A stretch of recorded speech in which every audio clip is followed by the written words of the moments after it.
Every town has its secrets, but in Salamanca, few could have imagined that the Morales family would become the center of the most chilling mystery the city had ever known. The Morales family, once symbols of success and wealth, lived in one of the city's most exclusive neighborhoods. Alejandro Morales, a 48-year-old financial consultant, had a reputation for expertly navigating the intricate world of wealth management. His second wife, Clara, a 36-year-old interior designer, was a rising socialite who quickly established herself among Salamanca's elite. To the outside world, they appeared to be the perfect couple, but cracks in their idyllic life had long been forming beneath the surface. The source of tension stemmed from Alejandro's son from his first marriage, 21-year-old Mateo. A college dropout with a string of bad decisions behind him, Mateo was resentful and lost, bearing the emotional scar of his parents' bitter divorce. His mother, Elena, a free-spirited artist, had moved to Barcelona years ago, leaving Mateo in his father's care, where he never quite fit in. Clara, for all her social charm, struggled to connect with Mateo. Her efforts were met with cold indifference,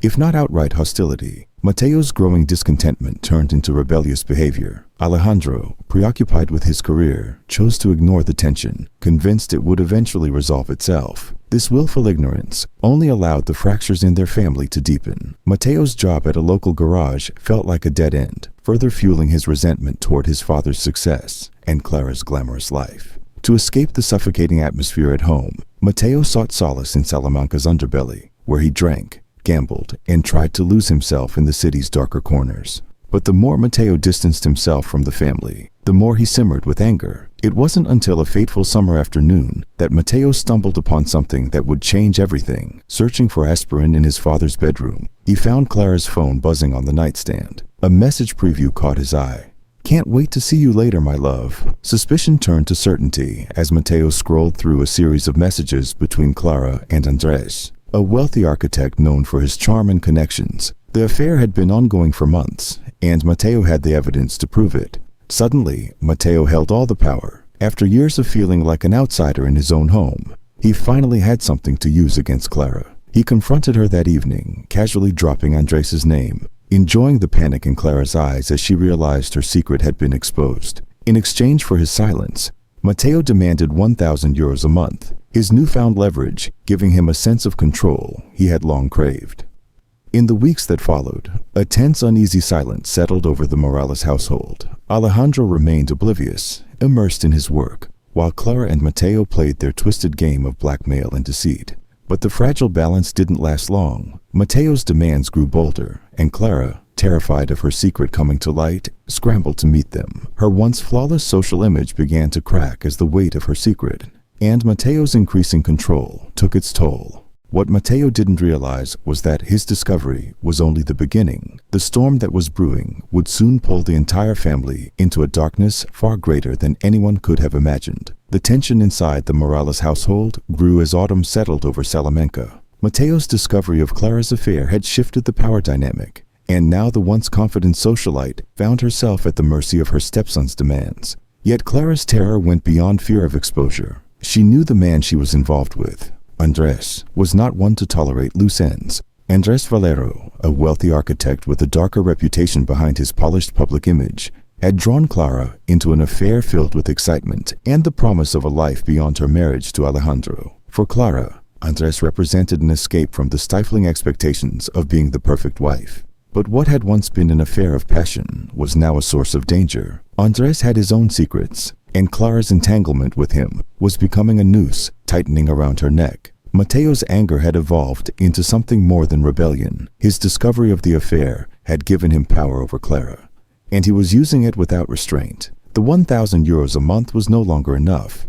He demanded more, not just in money, but in control over Clara's life. His manipulations became reckless as he pushed further, seeing how far he could go before Clara would break. What Mateo didn't know was that Andres had already grown impatient. Clara, fearing Mateo's escalating demands, had confided in her lover about the blackmail. Andres, whose solution to problems was swift and final, assured Clara that he would take care of Mateo. The thought of Andres's methods filled Clara with dread, but she had reached the point where she felt trapped between two impossible choices. Either let Mateo continue his blackmail, or allow Andres to silence him forever. Mateo, fueled by his newfound power, began to act with increasing recklessness. His nights were spent drinking and gambling in the darker parts of Salamanca, and his associations with more dangerous individuals in the city's underworld grew.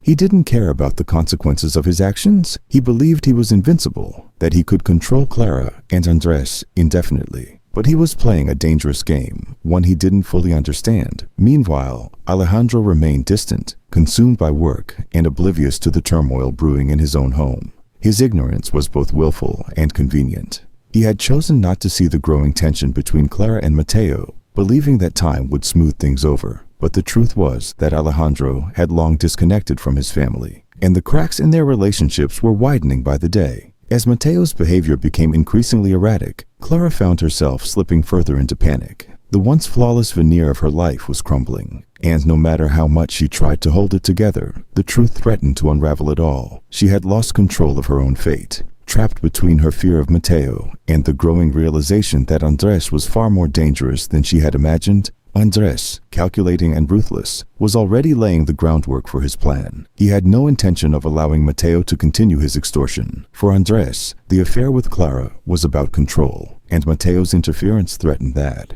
As winter approached, Andres decided that Mateo needed to be dealt with permanently. He assured Clara that everything would be handled, but in the pit of her stomach, Clara knew there would be no going back once Andres made his move. Mateo, oblivious to the threat closing in on him, continued to spiral deeper into Salamanca's underworld, blind to the fact that he was running out of time. His arrogance and desire for control over Clara blinded him to the larger game being played. Andres was not a man to be trifled with, and soon Mateo would learn just how dangerous the stakes had become. Winter settled over Salamanca, casting a cold, bleak atmosphere over the Morales household. Inside the house, the tension was palpable. Mateo's control over Clara had morphed into a dangerous obsession. What had begun as a tool for blackmail had now consumed him, pushing him to make increasingly reckless demands.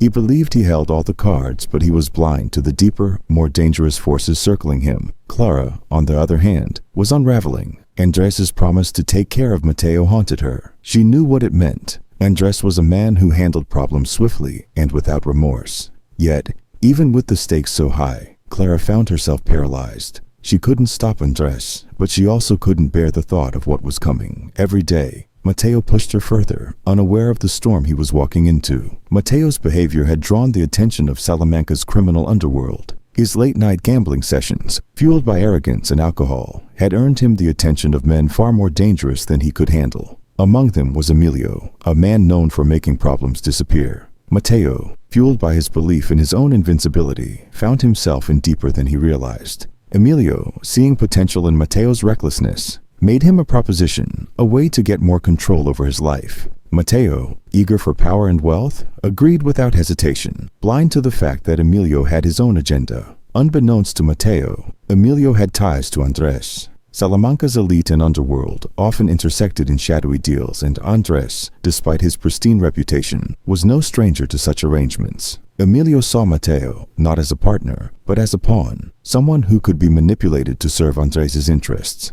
Mateo, already teetering on the edge, was walking straight into a trap. As the days passed, Clara's anxiety reached a breaking point. She knew Mateo's days were numbered, but she couldn't bring herself to confront him. She watched, helpless, as he spiraled further out of control, his nights spent in the company of dangerous men, his behavior growing more erratic with each passing day. Clara had always prided herself on her ability to navigate complex situations, but now she found herself trapped between two men, one who controlled her through blackmail, and the other who promised a solution that would come at a terrible cost. Meanwhile, Alejandro remained blissfully ignorant. His work consumed him, and he assumed that Mateo's rebellious behavior would eventually burn out. He had no idea of the depth of the conflict between Clara and Mateo, nor of the dangerous games being played behind the scenes. Alejandro believed he had built a fortress around his family, a life of wealth and security. But that fortress was crumbling, and he was too distracted to notice. One night, after a particularly reckless gambling spree,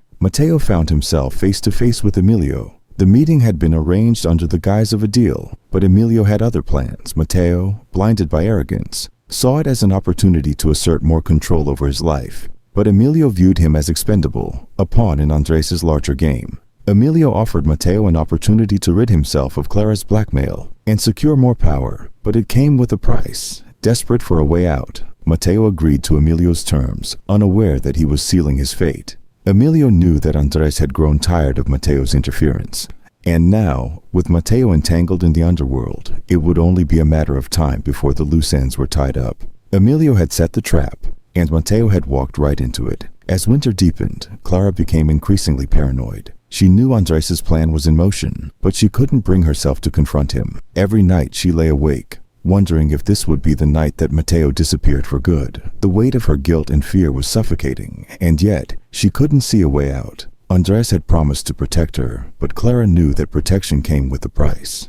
Andres, ever the strategist, was patient. He had no intention of rushing the situation. He knew that Matteo was becoming a liability, but he needed to ensure that everything was handled discreetly. The last thing he wanted was a scandal that would tarnish his reputation or drag him into a police investigation. He waited for the right moment, biding his time, while Matteo unknowingly danced toward his own destruction. Matteo, emboldened by his dealings with Emilio, grew bolder in his demands. He treated the Morales household as if it were his kingdom, making demands of Clara that grew increasingly outrageous. But even as he wielded his newfound power, he felt something shift. Salamanca's underworld was not as forgiving as he had imagined, and Matteo began to sense that the danger he had once sought was closing in on him. And so, the game continued. Matteo believed he was in control, Clara believed she was trapped, and Andres remained in the shadows, waiting for the moment to strike. The Morales family, once the epitome of wealth and success, had become a powder keg ready to explode. And when it did, the fallout would be catastrophic. The days grew shorter, and Salamanca was cloaked in the bitter chill of winter. Inside the Morales household, the atmosphere was suffocating. Matteo's demands on Clara intensified, while Andres's cold calculation loomed over her every thought. Matteo believed he was in control, but the walls were slowly closing in. Clara, now desperate, realized that the game she had been playing was spiraling beyond her control. Andres's promise to take care of Matteo was no longer a distant threat, but a reality that felt closer with each passing day. Clara had tried to distance herself from Andres's ruthless approach, hoping for another way out. But with Matteo's erratic behavior and increasing demands, she knew there was little time left. Every conversation with Andres was a reminder of the dangerous game they were playing, and Clara feared she was in too deep to escape unscathed. Matteo's recklessness had escalated to dangerous heights. His nights in Salamanca's underworld were no longer just about gambling. They were about survival. The men he had once seen as allies now viewed him as a liability, and Matteo's debts were piling up faster than he could pay them. His relationship with Emilio had gone from opportunistic to precarious, and Emilio, a man known for his cold pragmatism, had begun to grow impatient. What Matteo didn't realize was that his behavior was not only endangering himself but also dragging Clara deeper into the darkness. He still believed that his control over her was ironclad, but the situation was far more complex. Andres was watching from the shadows, orchestrating his next move. For him, Matteo was a problem to be eliminated, but it had to be done carefully, without drawing attention. Andres's reputation, his standing in Salamanca's elite circles, depended on it. Meanwhile, Alejandro remained blissfully unaware of the storm brewing around him. His focus was entirely on his work. And while he noticed the increasing tension between Clara and Matteo, he assumed it was the natural friction between a stepmother and her rebellious stepson. He never imagined that the truth was far darker. Alejandro had spent years building a life of wealth and success, and he believed that his family was insulated from the kinds of problems that plagued others. But his detachment had allowed the cracks in his family to widen, and now those cracks were threatening to tear everything apart. As the weeks passed, Matteo's desperation grew. His debt to Emilio was no longer a problem he could ignore. Emilio had begun to pressure him for repayment, and Matteo, unable to keep up with his obligations, found himself at the mercy of Salamanca's criminal underworld. Emilio, ever the opportunist, saw an opening. He knew that Matteo's connection to the Morales family could be valuable, and he intended to exploit it. Emilio's plan was simple: use Matteo to gain access to Alejandro's wealth. If Matteo could convince Clara to funnel money into Emilio's operations, the problem would be solved, and Matteo's debt would disappear. But Matteo, blinded by arrogance, believed he could outsmart Emilio. He thought he could negotiate a better deal, use his position within the family to leverage more power. What Matteo didn't understand was that Emilio wasn't offering him a choice. He was giving him an ultimatum. Clara, already at her breaking point, had no idea that Matteo's dealings with Emilio were about to escalate. She was too consumed by her fear of Andrés' impending action to notice that Mateo was walking into a trap. Andrés, for his part, remained calm. He had dealt with situations like this before, and he knew that patience was key. Mateo's self-destruction was inevitable, and Andrés was content to wait until the time was right to act. The breaking point came on a cold December night. Mateo had been out drinking, his mind clouded by alcohol and anger. He had promised Emilio the money, but when he returned home, he realized he had no way to deliver on that promise. Frustration boiled over, and in a fit of rage, Mateo confronted Clara, demanding more money. His voice echoed through the house as he threatened to expose her affair to Alejandro, knowing that his leverage over her was the only thing keeping him afloat. Clara, pale and trembling, knew she couldn't give Mateo what he wanted. She had already funneled as much money as she could without raising suspicion, and there was nothing left. The fear in her eyes only fueled Mateo's anger, and in that moment, he made a fatal decision. He would go to Alejandro and tell him everything about the affair, about Andrés, and about the blackmail. Mateo believed that if he destroyed Clara's world, he could save his own, but Mateo never got the chance.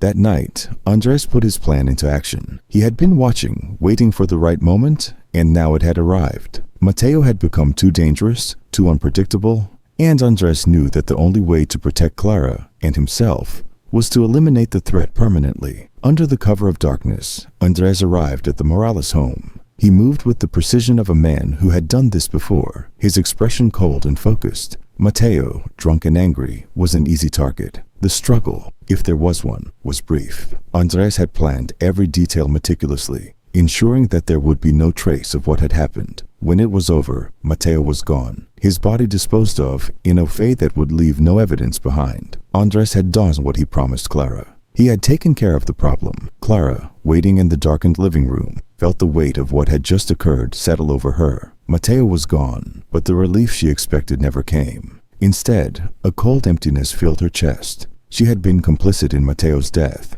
and no matter how much Andrés reassured her that it was necessary, she couldn't shake the guilt. The game of shadows they had been playing had ended in blood, and now there was no going back. Winter deepened, casting long shadows over Salamanca, and with Mateo gone, the Morales household seemed eerily quiet. Yet beneath the silence, everything was unraveling. Clara could feel it. Though Andrés had taken care of the problem, the weight of Mateo's death hung over her like a dark cloud, suffocating her with guilt. Each day that passed without any questions from Alejandro or suspicions from others felt like borrowed time. But Clara knew it wouldn't last forever. Andrés, however, remained calm. He had done this before, cleaning up messes with precision and without leaving any traces behind. For him, the situation with Mateo was resolved. The young man had been a loose end, one that needed to be tied up for the safety of everyone involved. Andrés reassured Clara that she had nothing to worry about.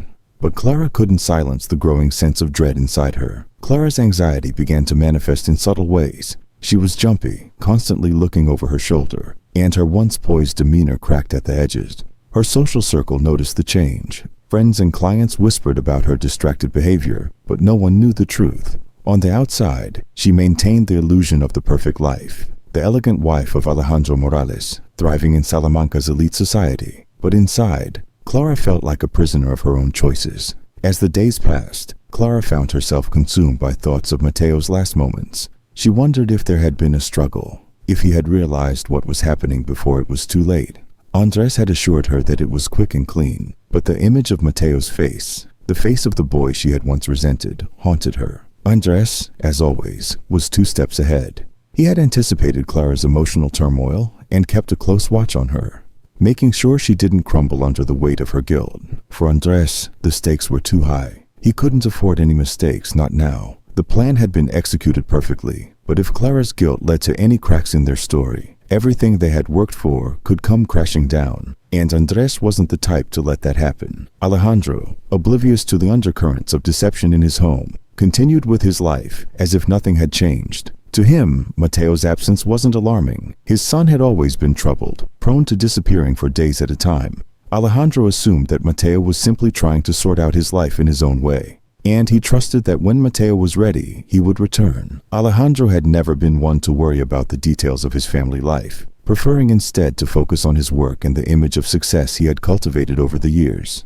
But while Alejandro remained in the dark, others were beginning to ask questions. Mateo's disappearance hadn't gone unnoticed. His friends at the garage wondered why he hadn't shown up for work, and whispers of his mounting debt circulated through Salamanca's underworld. Some assumed that Mateo had fled the city, unable to pay what he owed. Others speculated that something darker had happened. It wasn't long before the police became involved. A missing person report was filed, and though at first it was treated as a routine case of a young man gone astray, it quickly became clear that something was off. There were no signs of Mateo, no calls, no messages, no sightings. For a man who had been known for his chaotic lifestyle, his sudden disappearance was unusually quiet. Detective Carlos Ramos, known for his relentless pursuit of the truth, was assigned to the case. Ramos was not a man easily swayed by appearances. He had seen too many wealthy families hide behind their money and status, only for their darkest secrets to eventually be exposed. The Morales family, with their pristine image and polished reputation, piqued his interest.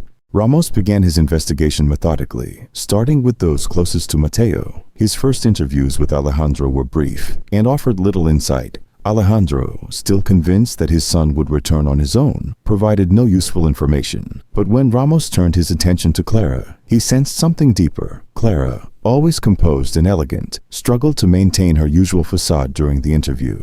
She answered Ramos's questions with precision, but there was a nervousness in her eyes that he couldn't ignore. Ramos had been doing this job long enough to know when someone was hiding something, and Clara was definitely hiding something. As Ramos dug deeper, he uncovered Mateo's strained relationship with both his father and Clara. He learned about Mateo's gambling debts, his reckless behavior, and the tension that had simmered beneath the surface of the Morales household for years. But there was more. Ramos's instincts told him that Mateo's disappearance wasn't just the result of his chaotic lifestyle. Something darker had happened, and Clara was at the center of it. While the investigation progressed, Clara's guilt consumed her. She avoided Andres as much as possible, fearing that any interaction with him would only remind her of what they had done. She withdrew from her social circles, canceling appointments and declining invitations to events. Her world was shrinking, and the walls were closing in. Andres remained steadfast. He was calm and calculating, as always, confident that the situation was under control. But even he could sense that Clara was unraveling. He tried to reassure her, to keep her focused. But Clara's guilt was too powerful. She had crossed a line that could never be uncrossed,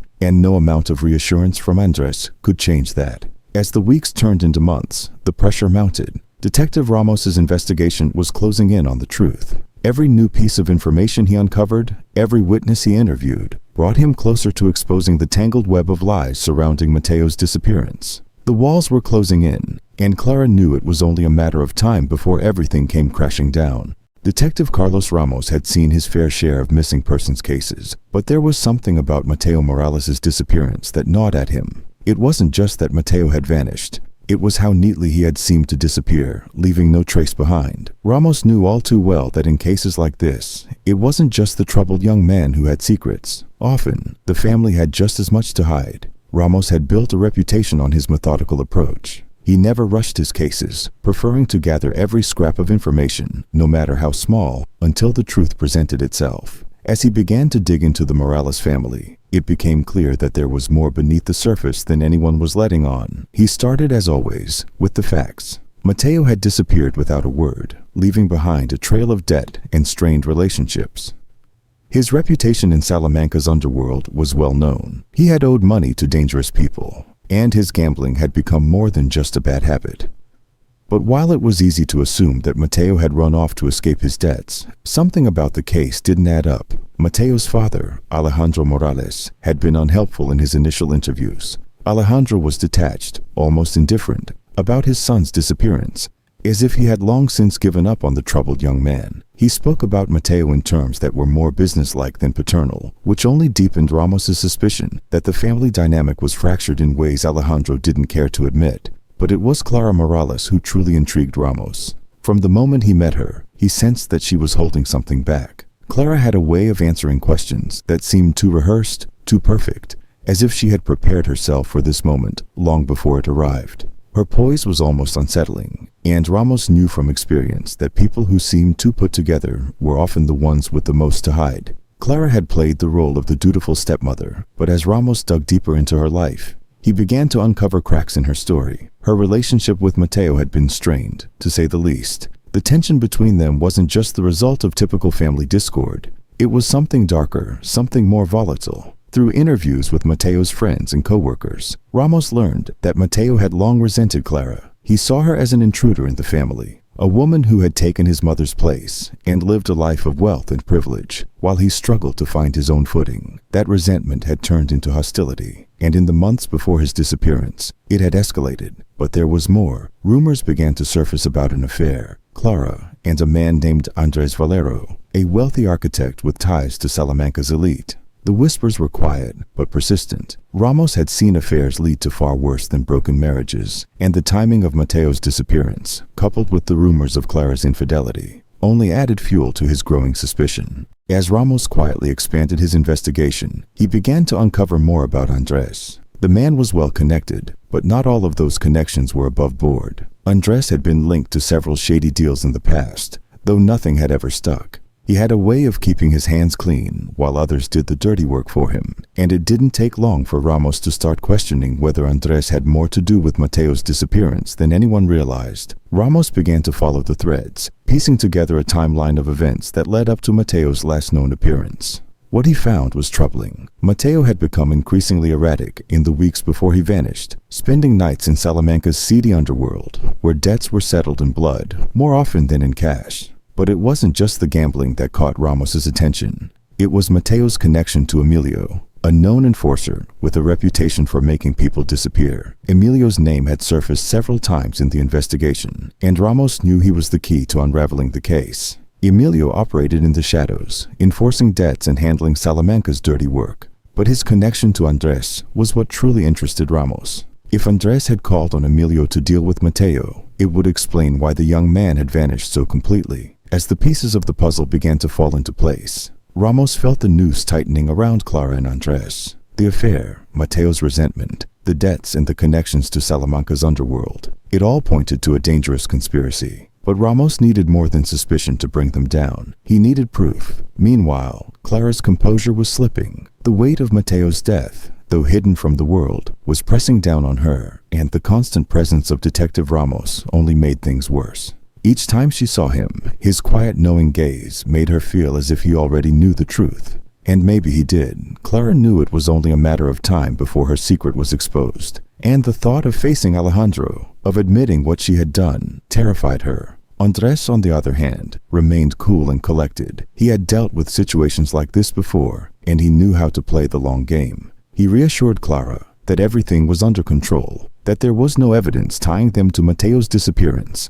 But Andres had underestimated Detective Ramos's tenacity. As the investigation progressed, Ramos's attention turned more and more toward Andres. The architect's involvement in Mateo's disappearance was becoming harder to ignore, and Ramos was determined to uncover the truth. He began quietly tracking Andres's movements, speaking to people who knew him, and piecing together a clearer picture of the man behind the polished public image. It was during one of these quiet inquiries that Ramos got his first real break. An informant, one of Emilio's old associates, came forward with information about a meeting that had taken place between Mateo, Andres, and Emilio just days before Mateo vanished. The details were vague, but it was enough to confirm what Ramos had suspected all along. Mateo hadn't simply run away. He had been silenced. With this new information, Ramos began to close in on Andres. He knew the architect was hiding something, and it was only a matter of time before the truth came out. Clara, feeling the pressure mounting, was starting to unravel. Her once perfect life was crumbling,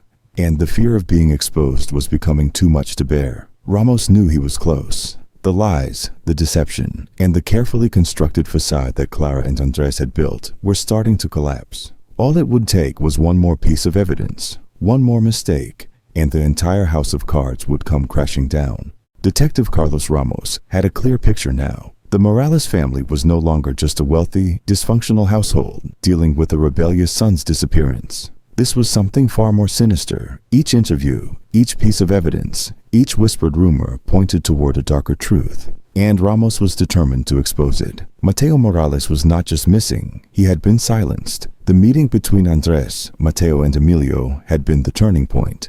But Ramos knew that uncovering the details of that meeting would require more than just vague statements from a reluctant informant. What he needed was something concrete, something undeniable. Ramos had been patient as always. He had gathered every detail of Mateo's life in the weeks leading up to his disappearance. His gambling debts, his involvement with Salamanca's underworld, and his escalating tension with his stepmother Clara. But it was the connection to Andres Valero that intrigued Ramos the most. Andres was not just a wealthy architect with an illicit affair. He was a man with ties to dangerous people, and his involvement in Mateo's disappearance was becoming harder to ignore. While Ramos quietly pieced together the puzzle, Clara Morales was falling apart. The guilt of Mateo's death weighed heavily on her, and each day that passed brought her closer to breaking. She had never imagined that her affair with Andres would lead to this: a murder, a conspiracy, and a life of constant fear. But now, it was too late to turn back. Clara's once perfect facade had begun to crumble. She withdrew from her social circle, canceling appointments and avoiding her friends. Her business suffered, and her once pristine reputation as a talented interior designer was tarnished by her growing paranoia and erratic behavior. People began to whisper, first about her failing marriage, then about the rumors of her affair, and finally about her involvement in Mateo's disappearance. The pressure was unbearable. Alejandro Morales remained oblivious to the storm brewing around him. His focus was still on his work, and he believed that Mateo would eventually return. Alejandro had never been an attentive father, and his emotional distance from Mateo was glaring. He dismissed the growing tension in his home as nothing more than the typical drama of a blended family. But Alejandro's indifference was dangerous. It allowed the situation to escalate unchecked.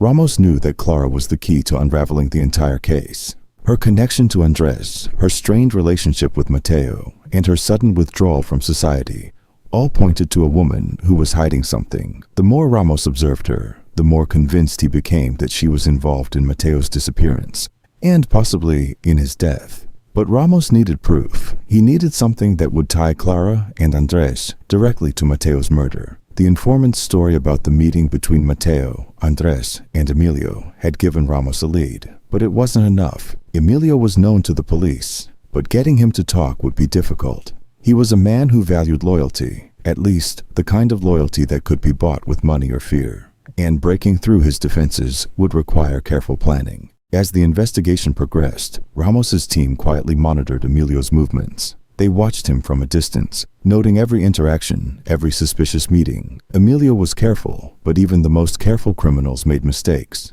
Ramos just needed to wait for the right moment. Clara, meanwhile, was unraveling. Her once controlled demeanor was slipping, and every interaction with Detective Ramos left her feeling more exposed. She had thought that Andres's plan to eliminate Mateo would solve all her problems, but instead, it had only created new ones. Now, instead of fearing Mateo's blackmail, she feared the truth coming to light. Every time she saw Ramos, she wondered if he knew. His calm, measured tone, his piercing gaze, it all made Clara feel as if he could see right through her. Andres remained confident, though.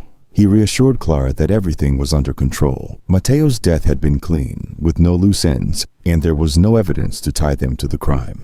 But Andres underestimated Ramos. The detective had a way of finding the smallest inconsistencies, the tiniest cracks in even the most carefully constructed lies, and Andres was not immune to those cracks. It was during a routine surveillance of Emilio that Ramos's team finally caught a break. Emilio had been spotted meeting with a man who worked for Andres. The meeting was brief, but it was enough to raise suspicion. Ramos's team followed the man, tracking his movements and quietly gathering evidence. It didn't take long for them to discover that the man was connected to a construction project overseen by Andres, a project that had ties to some of the shadier dealings in Salamanca's underground world. With this new information in hand, Ramos began to build his case against Andres. The architect's involvement in Mateo's disappearance was becoming clearer by the day, and while Andres had been careful, he hadn't been perfect. There were traces of his involvement, phone records, financial transactions, and now, this new connection to Emilio. Ramos was closing in. As Ramos tightened the net around Andres, Clara's paranoia reached a fever pitch. She could feel the walls closing in, and she knew that it was only a matter of time before everything came crashing down. The guilt,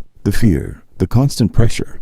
It was all too much. Clara found herself lying awake at night, haunted by the memory of Mateo's last days, by the decisions she had made, and by the knowledge that she had been complicit in his death. Alejandro, still oblivious to the truth, grew increasingly concerned about Clara's behavior. She had become distant, withdrawn, and he couldn't understand why. He assumed it had something to do with Mateo's disappearance, but even that explanation seemed insufficient. Alejandro had always been a man who valued control, but for the first time, he felt like his life was slipping out of his grasp. Ramos knew that the investigation was reaching its climax. He had the pieces of the puzzle, and now it was time to put them together. He quietly reached out to Emilio, offering him a deal in exchange for information about Andres' involvement in Mateo's death. Emilio, sensing that the walls were closing in on him as well, agreed to talk. What he revealed was chilling. Mateo had been killed during that fateful meeting with Andres and Emilio. The young man had threatened to expose Clara's affair, and in a fit of rage, Andres had ordered Emilio to take care of the problem. Emilio had followed through, disposing of Mateo's body in a way that would leave no trace behind. Andres had paid Emilio handsomely for his silence. But now, with the police closing in, Emilio saw an opportunity to save himself. With Emilio's confession, Ramos finally had the evidence he needed. Andres Valero had orchestrated Mateo's murder, and Clara had been complicit in the cover-up. The once perfect image of the Morales family was shattered, and there was no going back.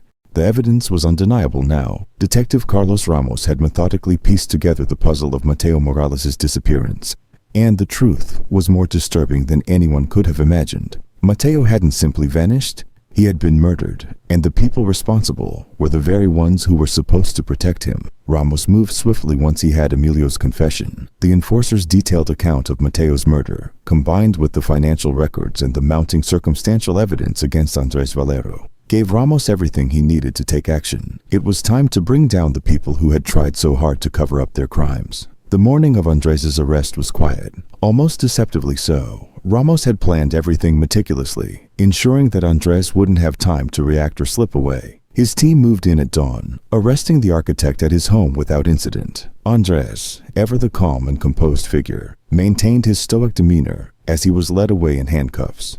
But there was a flicker of recognition in his eyes when he saw Ramos. He had known this day might come, but he had convinced himself he was too clever to be caught. Clara Morales, meanwhile, had sensed the end was near. She had been living in a state of constant fear for weeks, knowing that Detective Ramos was getting closer to the truth. When the news of Andres' arrest reached her, the walls that had been closing in on her finally collapsed. Clara knew that she was next. The secrets she had kept, the lies she had told, the guilt she had buried, all of it was about to be exposed. For Alejandro Morales, the arrest of his wife's lover was a shock that shook him to his core. Alejandro had always prided himself on being a man of control, a man who could handle any situation with calm rationality. But this was beyond anything he had ever imagined. The news of the affair was devastating enough, but the revelation that Clara had been complicit in Mateo's murder was something he couldn't comprehend. Ramos made his way to the Morales household later that same day. He had come, not just to arrest Clara, but to finally confront Alejandro with the truth. Alejandro had been living in a bubble of ignorance, believing that his family's problems were manageable, that his son's disappearance was just a temporary setback. But now, with Andres in custody and Clara on the verge of a breakdown, Alejandro was forced to confront the reality that he had been blind to for so long. As Clara spoke, Alejandro sat in stunned silence. The woman he had married, the woman he had trusted, had been hiding this terrible secret from him all along. And now, his son was dead because of it. The weight of that realization was almost too much for Alejandro to bear. He had always believed that he could manage his family's problems with money, with power, with the same cold efficiency he used in his business dealings. But no amount of money or power could bring Mateo back. The control he had clung to for so long was gone, shattered by the truth. Clara's confession was the final piece of the puzzle. With Andres in custody and Emilio's testimony secured, Ramos had everything he needed to close the case. Mateo's body, it turned out, had been disposed of in an isolated quarry just outside Salamanca. Emilio had been paid handsomely to ensure that the remains would never be found. But with his cooperation, Ramos's team was able to recover what was left of the young man. It was a grim discovery, but it brought closure to a case that had haunted the city for months. The trial that followed was swift and brutal. Andres was sentenced to life in prison without the possibility of parole for his role in orchestrating Mateo's murder. His calm, composed exterior cracked only once, when the sentence was read aloud, and the full weight of his actions finally seemed to hit him. But there was no sympathy for the man who had thought he could manipulate and destroy lives without consequence. Clara, though not the mastermind behind the murder, was sentenced to 20 years in prison for her complicity in the crime, her role in covering up Mateo's death, her failure to stop Andres when she had the chance, and her willingness to let her stepson die to protect her secret. All of it sealed her fate. The once poised socialite, who had once been the envy of Salamanca's elite, was now a convicted felon, her life in ruins. For Alejandro, the consequences were more emotional than legal. He wasn't charged with any crimes.